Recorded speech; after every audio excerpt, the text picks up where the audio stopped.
Hello and welcome, horror fans. My name is Gene Stevens. I'm the editor and writer for Monsters After Midnight magazine. And the music that you just heard was from the original WGN Creature Features, which aired back in the 70s, and all us monster kids here in the Chicago area. I really loved the series, and it certainly made monster fans out of all of us when we were younger. And I'd like to introduce my magazine, Monsters After Midnight. And this is our first televised interview with a monster host, Professor Gillman, a good friend of ours, who is an online monster host and a monster kid. Usually see him out on YouTube and other places, such as the Monster Channel. He has a big following and a lot of fans, and we're really proud to have had him for an interview. This is really wonderful stuff. So let's get started with the interview with Professor Gillman. Time to give Professor Gillman a ring at 1-800-THE-SWAMP.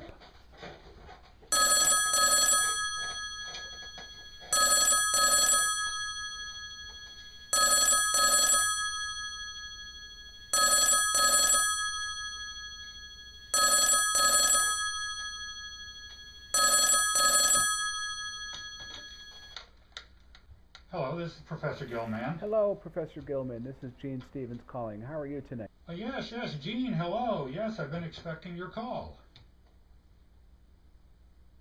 Well, no, not at all. This would be a great time to do the interview. Start any time you're ready. Oh, wonderful, Professor, wonderful. And how long have you been a monster fan, and when did you get involved with being a monster host? Since October of 2011.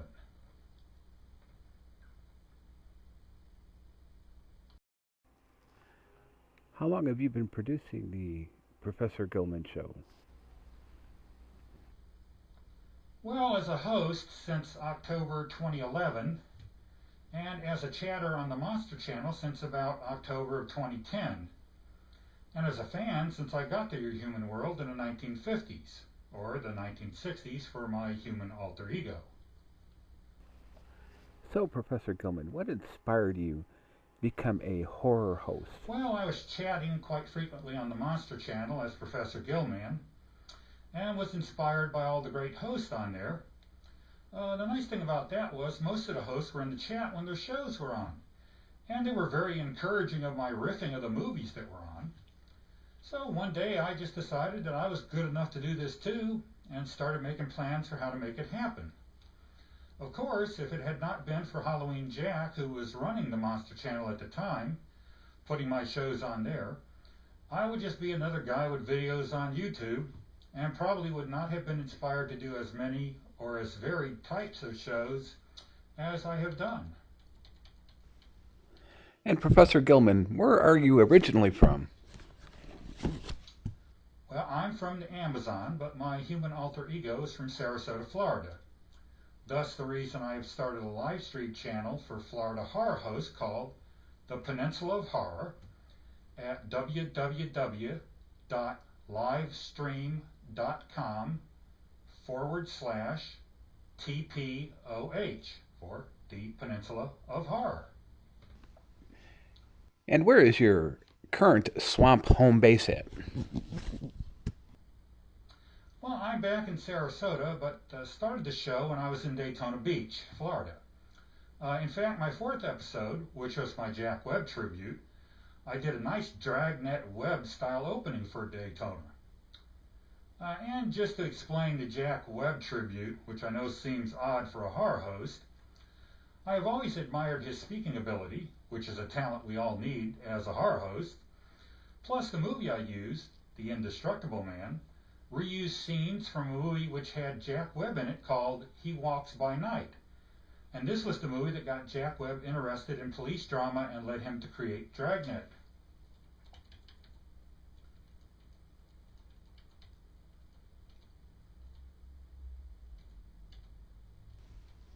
That's really awesome. You know, I recently saw one of your shows where the questions of ratings came up, and the answer to the question was pretty pointed, to say the least. Can you give me the story about what happened with this? Ah, yes, the F-bomb. I did that because I hate censorship, except, of course, self-censorship. Everyone has a right to censor themselves based on their experience and morals. But when others take it upon themselves to censor others to protect society, you're on the slippery slope. The very First Amendment to our Constitution is that of the right to free speech, and censorship is a direct violation to that. Plus, most of the censorship boards are run by shadowy people who have no set guidelines, nor in many cases even understand the subject matter they are censoring. Censorship is bad enough, but arbitrary, subjective, and ill-informed censorship is an affront to rationality and logic.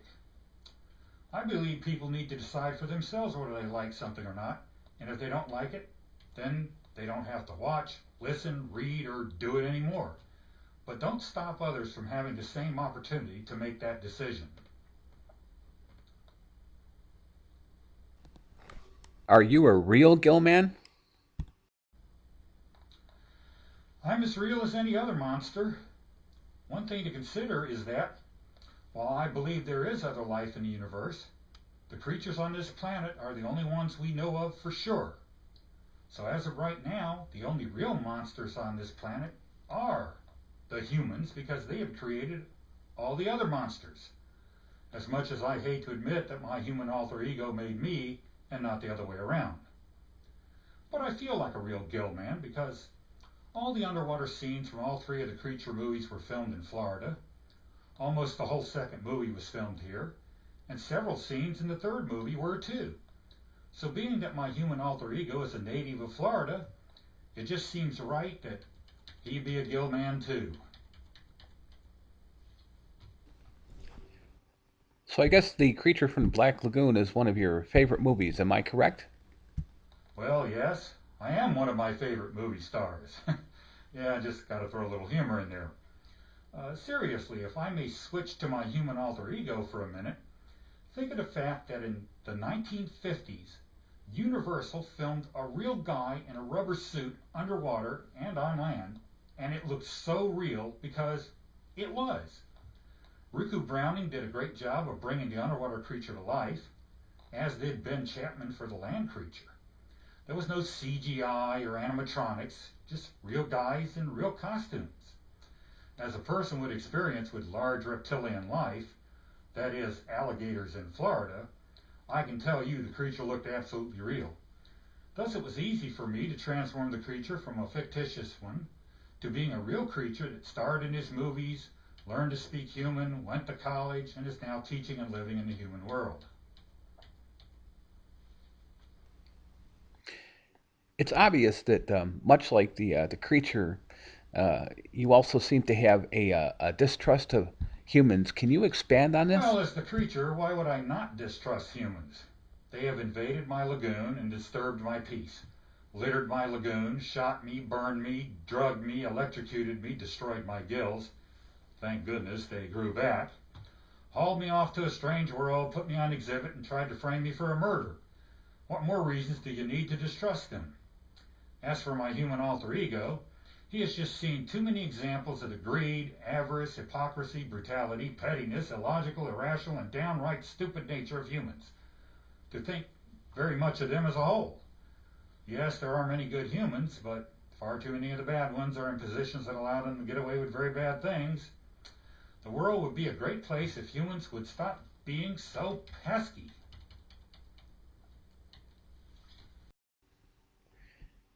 And Professor Gilman, for our final question, what is your favorite horror movie? To tell the truth, I'm not really into horror movies per se. Most of the so-called horror movies that I like are also monster movies, and then only the older classic ones. All the old Universal classics and most of the stuff from Hammer Studios and American International. I don't like the more modern, bloody horror movies, as I feel blood and gore have become like CGI, a crutch to try to cover bad scripts, bad acting, bad anything else. Gore and CGI should be tools to help build suspense or horror of a movie, but when overused or used incorrectly, I just have no interest in it. But some of my favorites are the Thing from Another World, both the Hawks and the Carpenter versions, Alien, Frankenstein, Nosferatu, The Birds, and there are many others, which I'm sure would cause people to question why I would include them as horror. But I don't think we have time to go into them now. Maybe at a later date we can do an interview which would focus on this subject.